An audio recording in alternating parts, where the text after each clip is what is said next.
하나님 말씀은 사도행전 10장 1절에서 8절입니다. 사도행전 10장 1절에서 8절입니다. 가이사라에 고넬료라는 사람이 있으니 이달리아 백부대라 하는 군대 백부장이라. 그가 경건하여 온 집으로 더불어 하나님을 경외하며 백성을 많이 구제하고 하나님께 항상 기도하더니 하루는 제 부심되어 환상 중에 밝게 보니 하나님의 사자가 들어와 이르되 고넬료야 하니 고넬료가 주목하여 보고 들어오 이르되 주여 무슨 일이리까? 천사가 이르되 내 기도와 구제가 하나님 앞에 상달되어 기억하신 바 되었으니 내가 지금 사람들 요바에 보내어 베드로라는 시몬을 청하라. 그는 부도장이 시몬의 집에 유숙하니 그 집은 해변에 있다 하더라. 마치 말하던 천사가 떠나매 고넬료가 집안 하인 둘과 부하 가운데 경건한 사람 하나를 불러 이 일을 다 이루고 요바로 보내니라.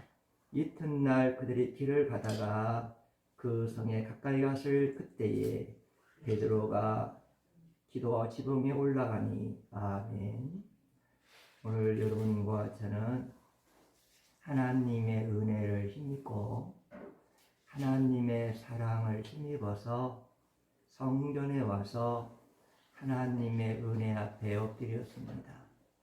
오늘 여러분과 저에게 주시는 하나님의 말씀은 복된 가정이라는 제목으로 하나님의 말씀을 선포하도록 하겠습니다.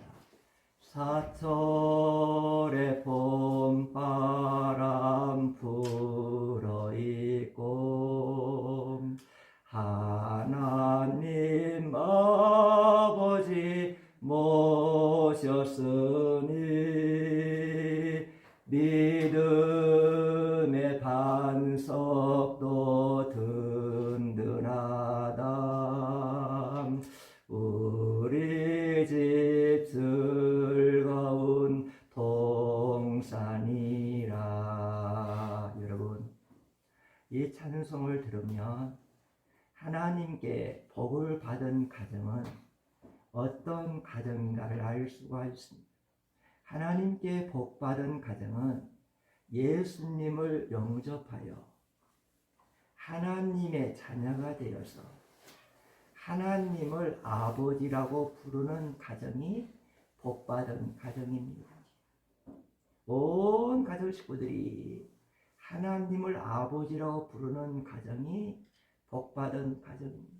그리고 임마누엘, 하나님이 함께하는 가정이 복받은 가정입니다.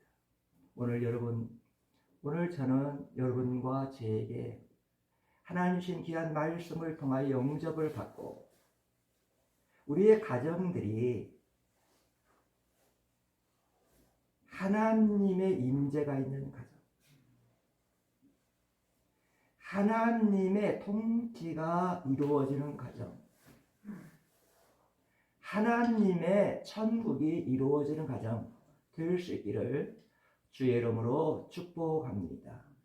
본문의 고넬료의 가정은 하나님이 기뻐하시고 하나님께서 복 주시는 가정이 어떤 가정인가를 우리에게 알려주고 있습니다. 첫 번째로 고넬료는 어떤 사람인가? 우리 1절 한번 들어봅시다. 1절입니다.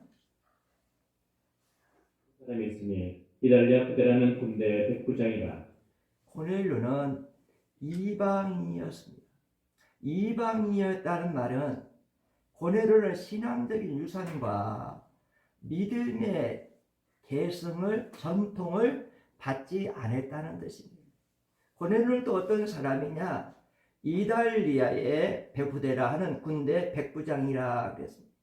고넬료는 적어도 부하 100명을 거리는 로마 군대의 장교였습니다. 군대 장교이기 때문에 권세를 가지고 있었습니다. 그 당시에 로마 군대 장교 백부장들은 식민지 주둔군의 총사령관이었습니다. 식민지 주둔지에게 총사령관이었으니 얼마나 권세가 바뀌었겠습니까? 우리 조선이 일제 36년 동안 일본의 식민지로 있을 때에 일본 순사들이 얼마나 권세를 부렸습니까? 어릴 때 제가 학교 다닐 때 초등학교 볼 때 우리 시골 어른들이 이 아이들이 울면 이놈아 순사 온다 순사 와 그러면 아이들이 톡 꽂히더라고요. 얼마나 순사가 권세를 부렸으면 우리 어린이들이 그런 말씀 하시겠어요. 그런데 순사도 그렇게 권세가 컸다면 식민지 주둔 지역에 총사령이든 백부장의 권세는 얼마나 컸겠습니까? 우리 한번 성경을 들어봅시다. 누가복음 3장 14절입니다. 님들도 물어이르되 우리는 무엇을 하리까 하매 이르되 사람에게서 상탈하지 말며 거짓으로 고발하지 말고 받는 금류를 족한 줄로 알라 하니라. 그 당시에 로마 군대는 어떤 군대였느냐? 폭력적이었습니다. 그리고 로마 군인들은 이 병사 월급을 받을 때에 족한 줄을 알지 못하고 식민지 백성을 학대하면서 식민지 백성을 괴롭히고 이 식민지 유대인들을 거짓 고소를 해가지고 가난하고 힘들게 사는 식민지 유대인들의 돈을 뜯어먹었습니다. 그런데 오늘 본문에 나오는 로마 군대 백부장인 고넬료는 그렇지 아니했습니다.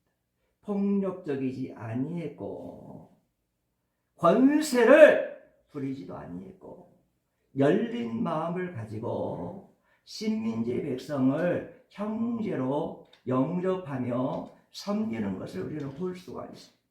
지난날 한국 역사 가운데 대통령들에게 예수님 믿으라고 전도한 사람들이 여러분이 계시다고 합니다. 그런데 그들이 전직 대통령에게 예수님 믿으라고 전도하면 대통령의 지위에 있는데 내가 지금 대통령의 지위에 있는데 어떻게 특정 종교를 지지할 수 있습니까? 라고 거부를 했다고 합니다. 그런데 흥미로운 사실은 대통령 선거 때만 되면 대통령 후보들이 기독교와 관련을 맺었다고 알리고 있습니다. 더불어민주당 이재명 후보는 자신은 분당, 우리 교단이죠. 우리 교회, 이찬수 목사님 교회 다녔다고, 그 교회 집사라고 공개적으로 알리고 있습니다.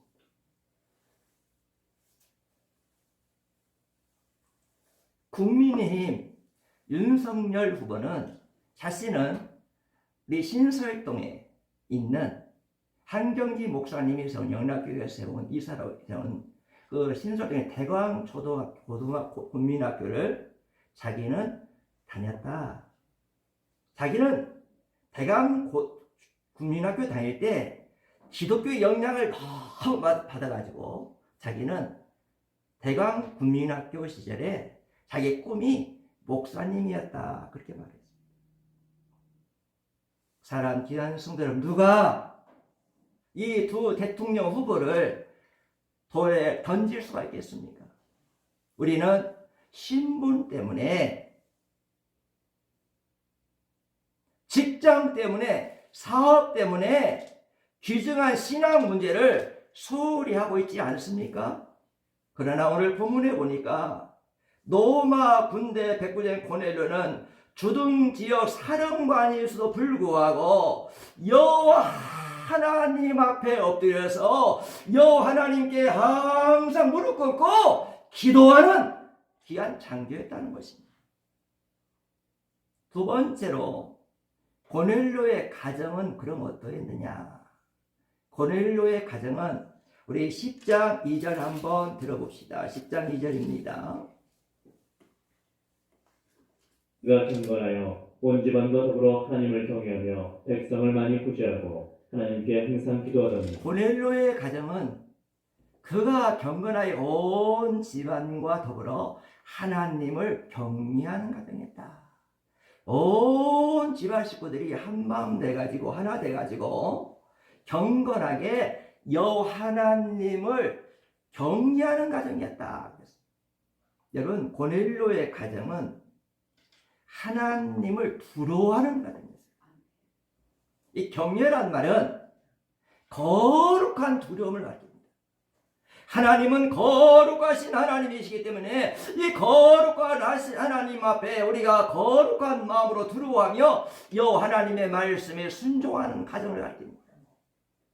즉 고넬료의 가정은 믿음과 행함이 일치하는 하나님을 경외하는 가정이었어요. 오늘 본문이니까 고넬료 가정이 하나님을 경외하는 가정이 믿음과 행함이 일치한다는 말은 뭐냐? 고넬료 가정은 온 집안이 하나님을 경외했다. 즉 경건했다. 믿음과 행함이 일치했죠. 경건한 삶을 살았죠. 또 어떻게 합니까? 백성을 많이 구제했다. 항상 기도 생활했다. 그리고 24절 보니까 고넬료 가정에 친척들과 친구들 다 모아놓고 복음을 들으려고 준비했다. 25절 말씀에 보면 베드로가 고넬료 가정에 왔을 때 신민지 백성으로 보지 아니하고 하나님의 사자로 보고 고넬료가 하나님의 사자 베드로 앞에 무릎을 꿇고 경배하면서 영접했다. 고넬료 가정은 단순히 하나님을 믿는 가정이 아니라 믿음과 행위가 일치하는 가정이었습니다. 경건한 가정이었고 하나님을 두려워하는 가정이었습니다. 믿음의 조상 아브라함이 후손들에게 물려준 신앙 유산은 뭡니까? 믿음과 행함이었다는 것입니다. 아브라함은 창세기 15장에 보니까 아이를 낳지 못했을 때 하나님께서 아브라함에게 찾아오셔서 아브라함아 하늘에 한번 별을 바라보라. 너의 자손이 저 별처럼 많아지리라. 아브라함아 바다의 모래수를 바라보라. 너의 자손이 저 바다의 모래수처럼 많으리라. 그럴 때에 아브라함은 하나님의 언약의 말씀을 아멘 했습니다. 하나님을 믿고 하나님을 믿음으로 아브라함은 하나님을 믿음으로 하나님의 언약의 말씀을 아멘함으로 아브라함은 하나님 앞에 의롭다고 인정을 받았다고 그랬어요. 구약시대나 신약시대나 우리가 하나님 앞에 의롭을 받는 것은 하나님의 언약의 말씀을 믿음으로 믿으면 우리가 의롭게 되는 것입니다. 그래서 아브라함은 하나님을 믿음에 하나님의 언약의 말씀을 믿음으로 아브라함은 믿음의 조상이 되고 아브라함 의롭게 되었고 우리에게 믿음의 본보기가 된 것입니다. 아브라함은 믿음만 우리에게 신앙적 유산을 남겨주었습니까? 그렇지 않습니다. 창세기 22장의 말씀에 보면 하나님이 아브라함에게 아브라함아 번제를 드리라. 하나님 앞에 번제 드리라 해야 되나요? 그러면 제물을 무엇으로 드려야 됩니까?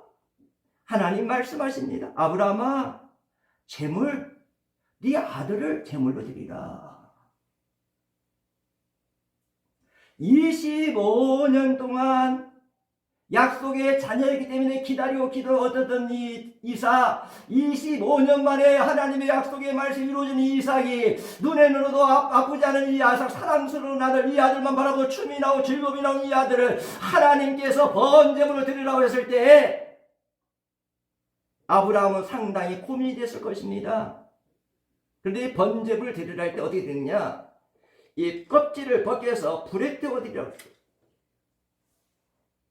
이건 하나님의 제사 방법이 아니었습니다.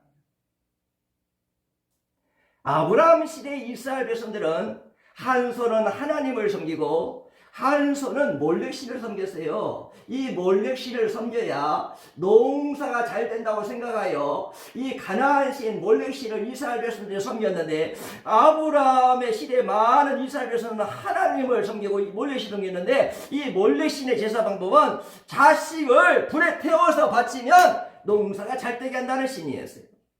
그런데 하나님이 아브라함에게 이삭을 몰래신 제사방으로 바치라고 했을 때 아브라함은 이해가 되지 않았어요.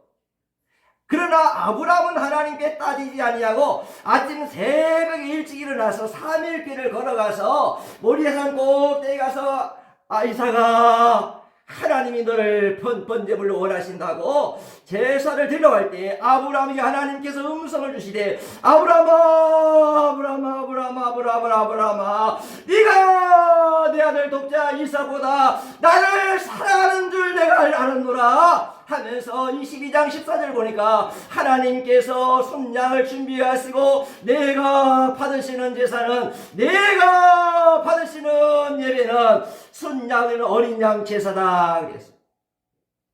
아브라함은 우리에게 신앙적인 유산을 줬는데 믿음의 유산만 준 것이 아니라 우리 모든 자들에게 행함의 유산을 주는 것을 볼 수가 있습니다.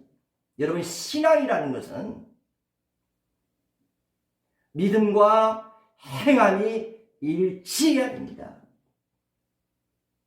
요즘에 많은 사람들이 은혜 시대다, 지금 신학 시대는 은혜 시대다, 율법이 필요 없다 하는데요. 여러분, 율법이 필요 없으면 왜 성경을 우리 하나님 말씀 주십니까? 창세 요한계시록까지 이 말씀은 하나님 말씀입니다.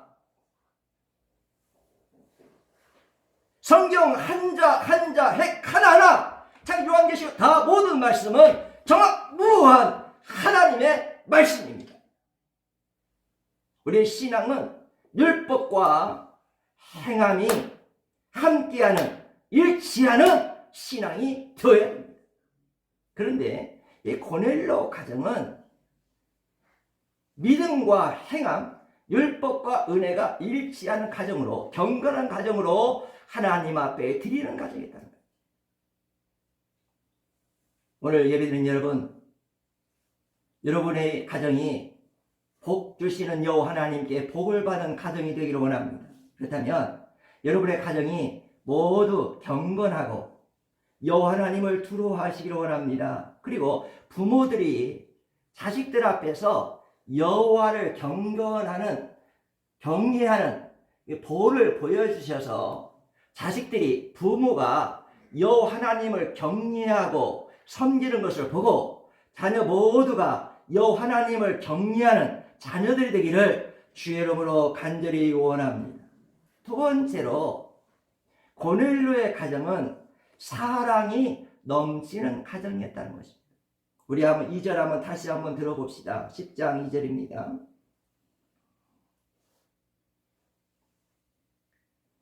그가 경건하여 온 집안과 더불어 하나님을 경외하며 백성을 많이 구제하고 하나님께 항상 기도하더니. 자, 하나님을 경외했다. 하나님을 경외했다는 말씀은 하나님을 믿고 사랑했다는 말입니다. 여러분 하나님 믿습니까? 지금 여러분이 예배 드릴 때 하나님을 경외하고 하나님께 지금 예배 드리는데, 오늘 여러분 예배 드릴 때 여러분 하나님을 향한 사랑의 마음이 불탑니까? 정말 하나님을 사랑하는 마음이 있어서, 정말 하나님의 사랑이 정말 강권해서 하나님을 사랑하는 마음으로 여러분 예배드리고 있습니까? 하나님을 경외했다는 말은 하나님을 믿고 사랑하는 가정이란 말입니다. 그 다음에 밑에 보니까 백성을 많이 구제했다는 말은 이웃을 사랑하는 가정이다. 고넬료의 가정은 하나님을 사랑하는 가정이었고 이웃을 사랑하는 가정이었다는 것입니다. 가정은 사랑의 공동체가 되어야 됩니다. 우리의 가정이 사랑이 가득하기를 원합니다. 어떤 노부부가 있었는데 이 노부부가요, 어디를 가든지 남편과 아내, 노부부가 손을 꼭 잡고 다녔어요. 시장에 갈 때도 손을 붙잡고 병원에 갈 때도 손을 붙잡고 이 부부는 노부부는 어디를 가든지 손을 붙잡고 갔어요. 그래서 연로하신 노부부가 손을 붙들고 사는 것이 너무나 보기 좋고 붙잡고 사는 게 너무나 보기 좋아서 질문했습니다. 서로 사랑하시는 거 봐요. 손을 꼭 잡고 다니는 걸 보니 서로 사랑하는가 봐요 하고 물어봤어요. 그러자 남편이 입을 열었어요. 손만 꼭 붙잡고 다니는 것이 아니라 우리 부부는 꼭꼭꼭 하고 다닙니다. 그래서 의아해가지고 이게 무슨 말인가 해서 의아했더니 이 남편이 계속 말합니다.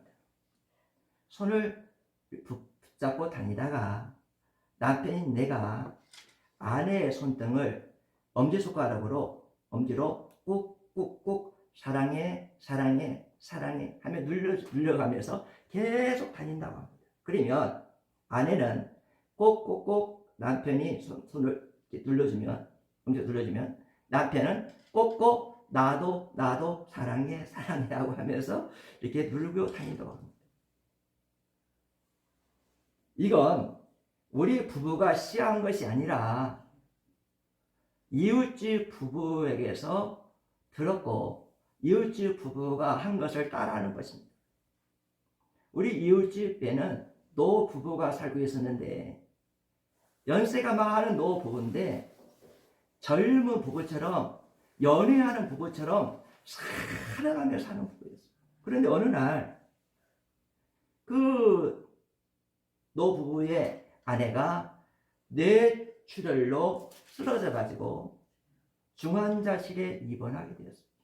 근데 중환자 입원한 이 노부부의 이웃 부인은 의식이 없었고 죽을 날만 손꼽아 기다리고 있었습니다.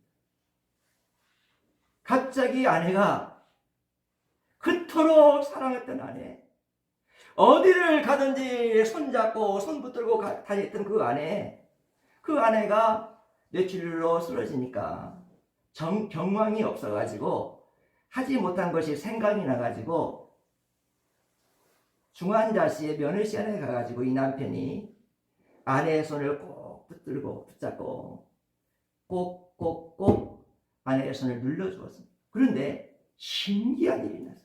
놀라운 일이 났어요. 의식이 없던 아내가 아무 손도 움직이지 못하는 그 아내가 엄지손을 싱겁게 남편의 손등을 2번 눌러주는 거예요. 나도 사랑해 나서 깜짝 놀래가지고 그 다음부터 이 남편은 아내 면회 갈 때마다 중환자실은 아내 면회 갈 때마다 손을 붙들고 꼭꼭꼭 눌러주니까 이 아내는 점점점 손에 힘이 생기더니 꼭꼭꼭 계속적으로 응답을 해줘가지고 꼭꼭꼭꼭꼭으로 우리 부부는 그 이웃집 부부는 대화가 이루어졌습니다. 계속 그렇게 하니까 손에 힘이 들어가서 의식이 돌아왔고 부부는 정상적으로 회복을 할 수가 있었습니다. 우리는 그 이웃 부부의 꼭꼭꼭꼭을 배워서 따라서 하고 있고 정말 우리 부부는 참으로 행복한 부부입니다. 여보는 남자가 여자를 부를 때에 하는 말입니다. 같을 여 보배로운 보배랍니다. 당신은 나의 가장 보배로운 존재란 뜻입니다. 부부 사이에 서로 높여서 하는 말이 뭡니까? 당신이란 말입니다. 마땅할 당, 몸신이란 뜻인데 내 몸 같은 존재란 뜻입니다. 그렇다면 성경은 이 부부를 어떻게 묘사하고 있느냐? 창세기 2장 23절 말씀을 봅시다. 창세기 2장 23절. 아담이 이르되 이는 내 뼈 중에 뼈요 살 중에 살이라. 이것을 남자에게서 취하였은즉 여자라 부르리라. 성경은 말합니다. 부부관계는 내 뼈와 내 살로 여겨야 된다고 성경은 말씀해 주고 있습니다. 사람을 발음 한번 해보십시오. 사람. 그러면 입술이 닫힙니까? 열립니까? 사람. 입술이 닫히죠. 그런데 사람 하면 입술이 닫힙니까? 열립니까? 입술이 열려요. 사람 하면 입술이 닫힌데 사랑하면 입술이 열려요. 사람은 사랑으로 말미암아 마음을 열 수가 있다는 겁니다. 우리 장안유한 오늘 예배드린 여러분, 하나님은 우리 장안유한 교회가 우리 가정들이 복된 가정이 되기를 원하십니다. 사랑이 가득한 여호와 하나님을 사랑하는 사랑이 가득하고 이웃을 사랑하는 사랑이 가득한 사랑이 넘치는 가정들 되셔서 복된 가정을 내시기를 주의 이름으로 축복합니다. 세 번째로 이 고넬료 가정은 어떤 가정이냐? 가정구원이 이루어졌고 복음 전도에 쓰임받고 이방 선교에 쓰임받은 가정이었습니다. 우리 한번 24절 한번 들어봅시다. 24절입니다. 이튿날 가이사랴에 들어가니 고넬료가 그의 친척과 가까운 친구들을 모아 기다리더니 고넬료가 뭡니까? 베드로가 온다는 소식을 듣고 친척과 가족 모두를 불러다가 복음을 듣고자 집에서 기다리고 있었다 그랬어요. 그리고 25절 한번 봅시다. 25절. 마침 베드로가 들어올 때 고넬료가 맞아 발 앞에 엎드려 절하니 베드로 사도가 고넬료 집에 가니까 이 고넬료가 로마 군대고 그렇게 지위가 높고 권세가 있는 고넬료가 베드로 사도에게 엎드려서 겸손하게 하나님의 사자로 식민지 백성으로 베드로 사도를 보지 아니하고 하나님의 사자로 보고 하나님의 사자 앞에 엎드렸다 그랬습니다. 베드로는 고넬료 가정에 가서 복음을 전했습니다. 자, 베드로가 고넬료 가정에서 어떤 복음을 전한가 봅시다. 36절 봅시다. 36절입니다. 만유의 주 되신 예수 그리스도로 말미암아 화평의 복음을 전하사 이스라엘 자손들에게 보내신 말씀. 베드로가 고넬료 가정에서 전한 복음은 어떤 복음이랍니까? 화평의 복음이다. 이상하지 않습니까? 왜 복음을 전했다고 하지 아니하고 화평의 복음을 전했다고 했을까? 여러분, 우리는 복음을 영접하기 전에는 하나님과 원수 관계에 있었습니다. 우리의 인류의 시조 대표인 아담이 하나님과의 언약 관계를 파괴하고 하나님의 말씀을 불순종함으로 우리 모든 인류는 하나님에게서 분리되었고 죄인이 되었고 하나님의 심판을 받게 되었고 영원한 저주를 받게 되었고 영원한 죽음을 받게 되었습니다. 그런데 하나님께 우리를 사랑하셔서 하나밖에 없는 독생자 예수를 우리를 위하여 보내주셨습니다. 우리 예수님은 우리의 모든 죄짐을 지시고 우리의 모든 죄짐을 전가받아서 십자가에서 우리의 모든 죄를 지시고 대속의 죽음을 죽으셨습니다. 우리 대신 죽음을 죽으셨고 우리 대신 심판을 받으셨고 우리 대신 영원한 저주를 받으셔가지고 예수님이 우리의 모든 죄를 지고 대속의 죽음을 죽으심으로 예수님의 의가 우리에게 전가가 됩니다. 우리는 예수님의 의가 전가되었으므로 예수 그리스도의 보혈의 피를 의지하여 하나님 앞에 회개하면 누구든지 죄사함 받고 누구든지 하나님 은혜 안에 거하고 영생과 구원을 받을 수가 있기 때문에 복음은 화평의 복음이라는 것입니다. 오직 복음만이 하나님과 원수관계에 있는 우리가 구원을 받을 수가 있고 오직 복음만이 하나님과 우리 관계가 하나님 아버지 관계로 회복할 수 있기 때문에 복음은 화평의 복음이라는 것입니다. 또 복음을 화평의 복음이라는 이유가 뭘까? 복음은 우리 가족들이 화평을 이루게 할 수가 있는 것입니다. 여러분, 가족은 부모의 피를 받아서, 육신의 피를 받아서 가족이 됐어요. 그런데 성경에서는 부모의 피를 받은 가족만 있는 것이 아니라 예수의 보배로운 피를 받아 이루어지는 영적인 가정, 경건의 가정이 있다고 성경은 말씀해 주고 있습니다.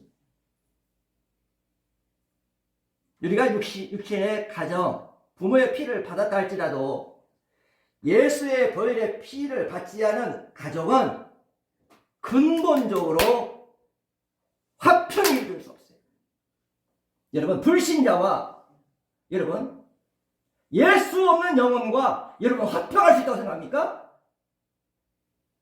근본적으로는 우리 하나님의 사람과 예수 없는 사람과는 화평은 근본적으로 이루어질 수 없는 관계예요. 왜 그러냐? 우리 예수님의 보배로운 피로 구원받은 사람들은 우리는 하나님의 자녀가 됐고 우리는 하나님 나라에 속한 자예요. 그리고 우리는 하나님의 왕국이 이루어지는 천국이 이루어진 자예요. 하나님의 가족이 됐어요. 그러나 예수의 보혈의 피로 가족이 이루어지지 않는 사람들은, 그 사람들은 육신의 피로 맺은 자들은 사탄의 자녀들이에요. 사탄의 왕국에 속해 있어요. 사탄의 다스림을 받고 있어요. 하나님의 왕국에 속한 사람과 사탄의 왕국에 속한 사람이 어찌 화평이 이루어질 수 있겠습니까? 한 가족에 한 밥을 먹고 한 가족에서 같이 잠을 자고 한 이불을 덮고 잔다 할지라도 근본적으로 예수 그리스도의 보혈의 피로 하나님의 가족이 안 된 사람들은, 사탄의 나라에 속한 사람은 근본적으로 화평이 이루어질 수가 없는 것입니다. 충돌이 옵니다. 영적인 싸움이 일어납니다. 그래서 우리 예수님은 내가 이 세상에 화평을 주러 온 줄 너희가 생각하지 마라. 내가 이 세상에 검을 주러 왔노라고 예수님 말씀하십니다. 그러므로 우리 영적인 세계는 지금 사탄의 왕국이 무너지느냐, 하나님의 나라가 확장되느냐, 지금 영적인 싸움이 일어나고 있는 거예요.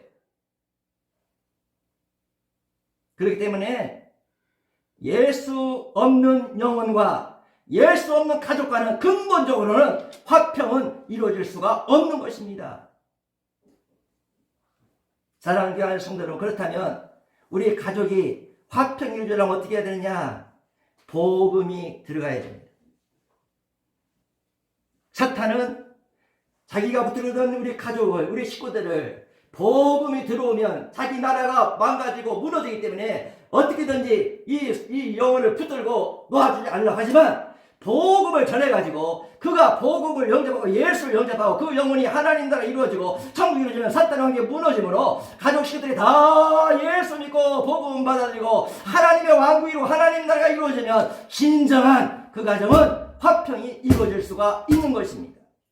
여러분, 여러분의 가정이 이젠 육적으로 보지 말고 예수 보혈의 피로 하나님 나라에 속하고 하나님 나라 왕국이 이루어지고 하나님 나라가 임하는 천국이 이루어지는 그러한 하나님의 나라 백성된 귀한 가정이 되어서 천국이 이루어지는 축복된 가정들이 되기를 주의 이름으로 간절히 원합니다.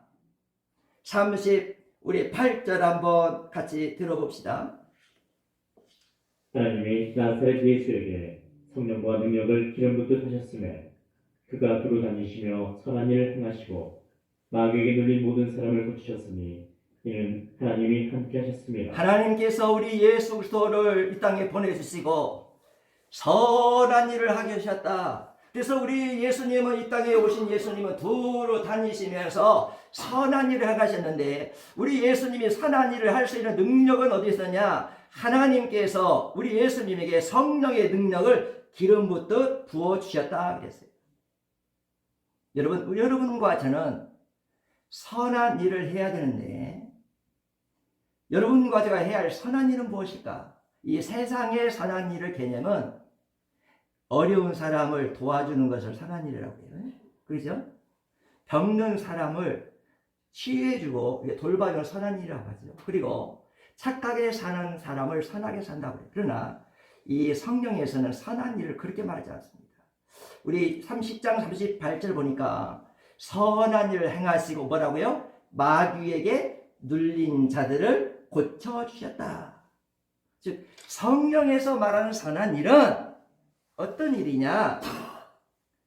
귀신에게 붙들리고 사탄에게 붙들려서 귀신의 왕국에 속한 자들에게 복음을 전해가지고 귀신의 왕국에 있는 사람들을 구원해주고 귀신의 왕국에 속하고 사탄의 귀신의 영혼들에게 속한 그들을 예수 믿게 하는 것이 선한 일이라고.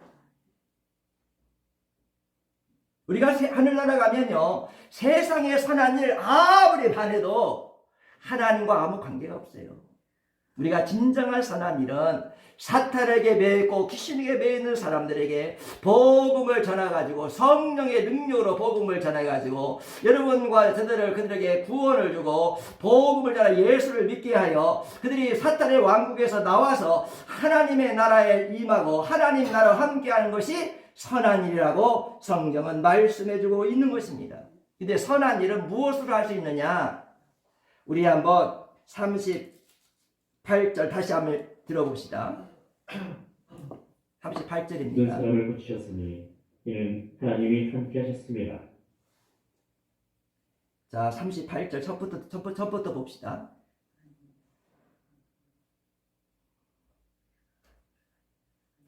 하나님이 나사렛 예수에게 성령과 능력을 기름 붓듯 하셨음에 그가 두루 다니시며 선한 일을 자, 우리가 하시고 복음을 전하고 사탄에게 속한 자를 우리가 구원해 주는 것이 선한 일인데, 우리가 예수를 증거하고 복음 전하는 게 선한 일인데, 이 복음 전하는 선한 일은 성령의 능력으로만 가능할 수 있다는 거예요.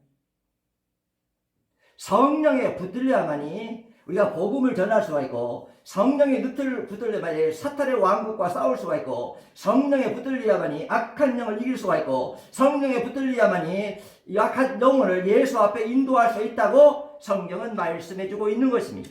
오늘 여러분, 성령님을 내주하고 계시는 성령님을 가까이 하시고, 내주하는 성령님을 여러분이 항상 가까이 하시고 감동, 감화에 순종하셔서 성령에 붙들려 여러분과 제가 복음을 전하고 예수를 전함으로 선한 일을 하는, 사탄의 왕국에 있는 많은 영혼들을 구원할 수 있는 구원 역사에, 복음 역사에 여러분과 제가 쓰임받기를 주의 이름으로 간절히 원합니다. 우리 한번 43절 한번 들어봅시다. 43절입니다. 그에 대하여 모든 선지자도 증언하되 그를 믿는 사람들이 다 그의 이름을 힘입어 죄사함을 받는다 하였느니라. 선한 일을 함으로 복음을 전하면 그들이 복음을 받아들이고 누구의 이름을 힘입어? 예수의 이름을 힘입어 죄사함을 받고 구원받게 된다. 여러분, 구원은 예수의 이름을 힘입을 때만 구원받을 수 있다는 거예요. 그들이 복음을 받아들이고 예수님이 나를 위해 십자가에 돌아가셨구나, 그 예수님 앞에 보혈의 피 앞에 우리가 엎드려서 회개하면 예수의 보혈의 피를 힘입어 예수의 이름으로 힘입어 예수의 보혈의 능력을 힘입어 우리의 모든 죄가 용서받고 죄사함을 받게 된다는 것입니다. 베드로가 고넬료 가정에 가서 이런 복음을 전하니까 어떤 역사가 일어났느냐? 우리 44절 봅시다. 44절입니다. 베드로가 이 말을 할 때 성령이 말씀되는 모든 사람에게 내려오시니, 베드로가 이렇게 복음을 전하니까 하나님이 하늘의 문을 열어주셔서 성령이 임하게 하시더라. 성령이 복음을 받아들이는 모든 자들에게 임하고 내리시는 것을 성경을 통해서 우리는 볼 수가 있습니다. 그때 어떤 일이 났느냐? 45절 한번 들어봅시다. 베드로와 함께 온 할례받은 신자들이 이방인들에게도 성령 부어 주심으로 말미암아 그 당시에 베드로와 함께 유대인들이 성령이 막 부어지니까, 성령의 역사가 일어나니까 놀랐다. 그 당시에 유대인들은요, 어떤 생각이 있었냐면 유대인들만 성령 받는 줄 알았어요. 이방인들은 성령 받지 못하는 줄 알았어요. 그리고 할례 받은 자들만 성령 받은 줄 알고 무할례자들은 성령을 받지 못하는 줄 알았어요. 아브라함의 자손들만 성령 받은 줄 알고 아브라함의 자손인 저 이방 족속들은 성령 받지 못한 줄 알았는데, 그런데 복음을 전하니까 성령이 이방인들에게 임하여 성령이 이방인에게 충만하게 똑같이 받으라는 거예요. 오순절날 유대인들 120명에 임한 성령의 불이 똑같이 이방인 가정인 고넬료 가정에 똑같이 임하더라는 겁니다. 성령은 복음과 함께 임했다는 겁니다. 성령은 예수와 함께 임했다는 겁니다. 여러분, 성령의 역사는 항상 복음과 함께 역사하고 성령의 역사는 항상 예수와 함께 역사하는 것이 성령의 역사인 것입니다. 그럴 때에 어떤 일이 일어나느냐, 오늘 성경 봅시다. 46절 봅시다. 시작. 들어봅시다. 는 방언을 말하며 하나님 높임을 들음이더라. 그 당시에 성령을 받은 사람들이 하나님을 높이고 찬양하더라. 할렐루야. 자기 같은 이방인들, 무할례 자들인 자기들, 아브라함의 후손 아닌 자신들이, 쇳덩어리들이 예수 그리스도를 영접하고 예수의 보혈의 피로 죄사함으로 구원받고 성령이 임하여서 그 성령이 내주하는 성령으로 자신들의 마음에 임하니까, 성령이 영원히 내주하니까 그 성령님으로 말미암아 기쁨이 충만하고 감사가 충만하고 구원의 기쁨, 죄사함의 기쁨, 성령 받은 기쁨이 충만하여 하나님을 높이고 찬양하더라 그랬어요. 여러분, 성령이 역사하면, 성령 받으면 여러분 죄사함의 기쁨이 있습니다. 성령 받으면 구원받은 기쁨이 있습니다. 성령 받으면 우리는 세상이 알지 못하는 기쁨을 가지고 하나님을 찬양하고 영광 돌릴 수가 있는 것입니다.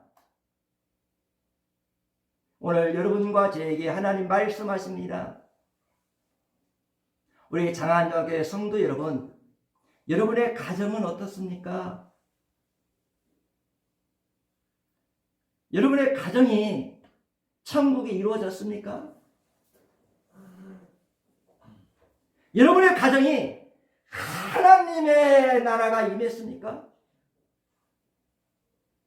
여러분의 가정이 하나님의 나라가 확장되어 여러분의 가정 모든 구성원들이 육신의 피로 맺은 이 가정 식구들이 예수의 피로 맺어가지고 영의 가정, 경건의 가정이 되어가지고 하나님의 가족이 되었습니까? 가족 구성원들이 하나님의 가족이 되지 않고서 어떻게 그 가정이 화평을 이룰 수가 있고 천국을 이룰 수가 있고 하나님의 나라가 이루어질 수가 있으며 그 가정에 하나님의 축복이 임할 수가 있겠습니까? 종은 기도 시간마다 어머니가 자식을 안고 있는 것처럼 종은 기도 시간만에 여러분을 위하여 여러분의 영혼을 안고 하나님께 기도하면서 여러분의 가정을 위해 기도하고 있습니다.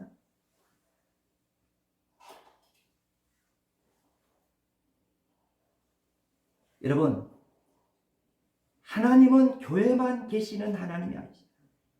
하나님은 교회만 임재하시는 하나님이 아니십니다. 하나님은 교회만 임재하시는 하나님이 아니라 우리의 가정에도 임재하기를 원하시는 하나님이십니다. 하나님은 교회만 천국이 이루어지기를 원치 않습니다. 하나님은 우리의 가정이 복음을 다 영접하고 예수를 영접하여 예수 보혈의 피로 하나 되는 가정이 되어서 우리의 가정이 천국이 이루어지기를 원하고 계십니다. 하나님은 우리의 가정이 하나님의 나라가 온전히 이루어지는 가정이 되어서 여호와 하나님을 아버지로 모시고 예수님을 주인으로 모시고 구원받은 가정으로 하나님께 영광 돌리는 가정이 되기를 원하십니다. 여러분, 교회와 가정은 하나 되어야 됩니다. 교회와 가정이 하나 되어야 건강한 교회가 될 수 있고 건강한 가정이 될 수가 있는 것입니다. 오늘 여러분과 저는 고넬로 가정처럼 온 가정이 경건하고 하나님을 두려워하여 믿음과 행함이 일치된 신앙, 율법과 은혜가 일치된 신앙을 가지는 귀한 가정들이 되기를 원합니다. 고넬로 가정처럼 하나님을 사랑하고 이웃을 사랑하는 사랑이 넘치는 가정들이 원합니다. 고넬로 가정처럼 온 가족이 예수 그리스도의 보혈의 피로 구원받고 성령을 받고 성령이 내주하고 하나님의 통치가 이루어지고 하나님의 구원 역사가 이루어지고 하나님 나라가 이루어지는 귀한 가정이 우리 장안유한교회 가정들이 되어서 여호와의 복이 여러분의 가정마다 풍성하고 넘치도록 축복이 임하시기를 주의 이름으로 간절히 축복합니다. 기도합시다. 하나님 아버지 감사합니다. 오늘 저희들이 하나님 앞에 예배를 드리면서 하나님이 복 주시